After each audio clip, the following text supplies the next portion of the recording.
amunanguza ibuye n'icyuma, yamukubise ibuye amwogeza irindi, abonye ibintu bitari kuvamo neza afata n'icyuma arajomba mu mutima.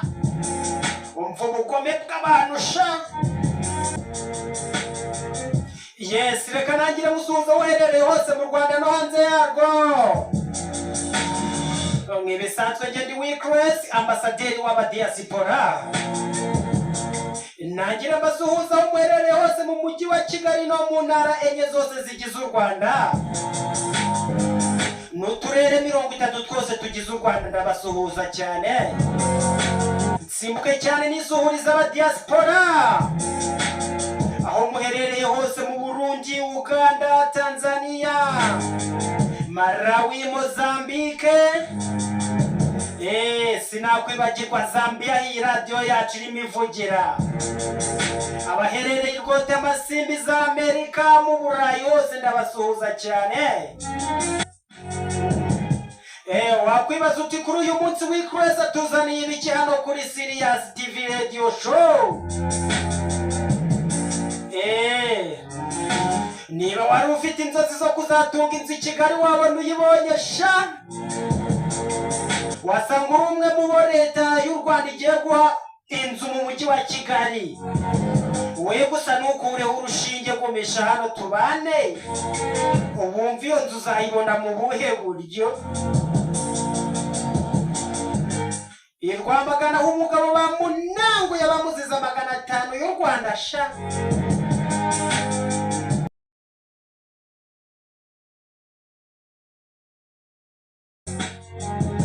Bantu bajye mbonereho mbarabure, niba uzi ko uri umusirimu w'i Kigali cyangwa se undi musirimu w'ahandi hantu hose wamuherereye, reka mukubite linye ya hatari, linye imwe ya mbere ahantu bigiye kubera, ahantu ahantu bizabera hatari.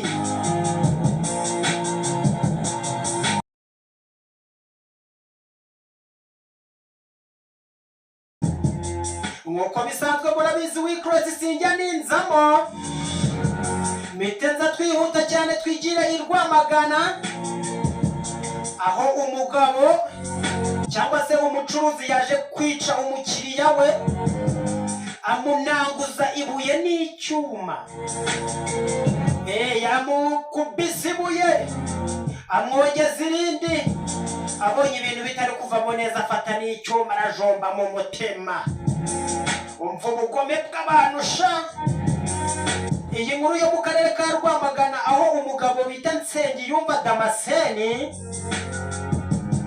mbonereho musuhuza Damascene aho uri hose. Uyu Nsengiyumva Damascene yagiye kunywera mu kabari k'umugabo bamukunda kumwita Banzuyame. Nutayama ndaguhanyoko. Uyu Banzuyame amuha inzoga ndetse baranasangira. Wumva ko n'abana ari abagomesha baranasangira urwagwa.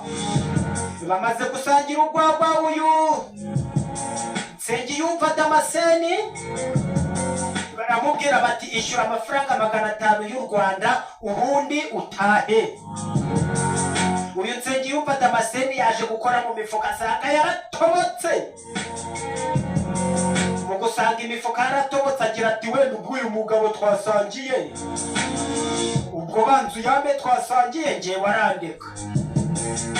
Uyu Nsengiyumva Damascene yaje gutanga inkweto ze za bote, agerekaho na telefone, maze Banzuyame arabifata arabibika. Ariko nk'uko kubibikwa ntiyaje kunyurwa, yamwadukiriye afata ibuye arahondagura.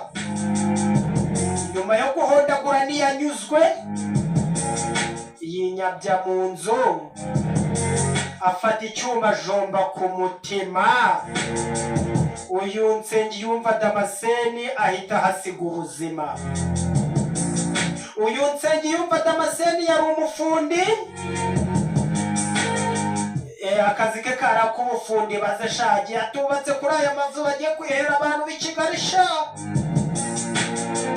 Imbonereho musuhuze niba uri umufundi cyangwa uri umuyede Imana iguha umugisha.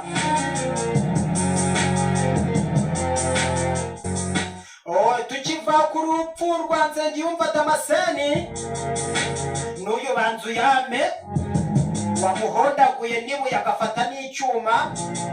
Ibyo tubirenze amaso tujye twigarukira hano mu mujyi wa Kigali. Wasanga hari kwibaza uti ya nzu w'ikresi yavugaga ndayibona ute? Umujyi wa Kigali watangaje yuko wubatse inzu akananirwa kuyirangiza, cyangwa se uri kubaka inzu ariko akaba adashoboye kurangiza kubaka iyo nzu. Umujyi wa Kigali ugiye kujya ufata ya nzu uyihereze umuntu ushoboye kuyubaka akayirangiza.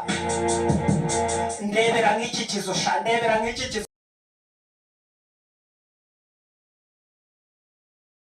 wasanga bari bukime n'iki rwose so nashobora kukirangiza bawe. Umujyi wa Kigali nuko waje kubitangaza rwose. Niba warubatse inzu ariko ukaba uzi ko utabashije kuyirangiza, iyo wasanga bahise bayihereza wikiresi nkahita nza nkayuzuza ubundi nkibera mu nzu sha. Uraho wasamye, uraho urasamye, wasamye uri muririra mu myotsi. Umujyi wa Kigali wavuze yuko nta muntu ushobora gutanga urwitwazo yuko yabuze amafaranga yo kurangiza inzu ye, kuko hari uburyo bwinshi bwo kuba wafata inguzanyo yo kurangiza umushinga watangiye. Mujye mu bigo by'imari babaha inguzanyo murangiza amazu yanyu, n'ubundi nimureba nabi cyamunara n'abategereje bayateza ni hahandi. Ariko aho kugira bayiha umuntu atarayivunikiye na gato, nafata inguzanyo nkayirangiza bagateza cyamunara naheza hisi. Okay. Ubwo rero bantu mufite amafaranga mube maso, wasanga iyi nzu bagiye kuvuga bati turayihereza nde, ugahita uyicakira ukayirangiza. Kuko ngo hari abantu bubatse amazu mu mujyi wa Kigali ariko amazu yarashaje, arasaza, arasizora, atari yuzura. Ibaze kubaka inzu igasaza ituzuye. Ibyo bintu simwumva ko ari umwanda? Uwo ni umwanda mu mujyi wa Kigali, kandi murabizi isuku ni nk'itegeko mu mujyi wa Kigali. Nta bintu by'umwanda mu mujyi wa Kigali, umwanda w'induba. Mbonereho n'isuhuriza abakoboyi banjye bose baherereye Induba.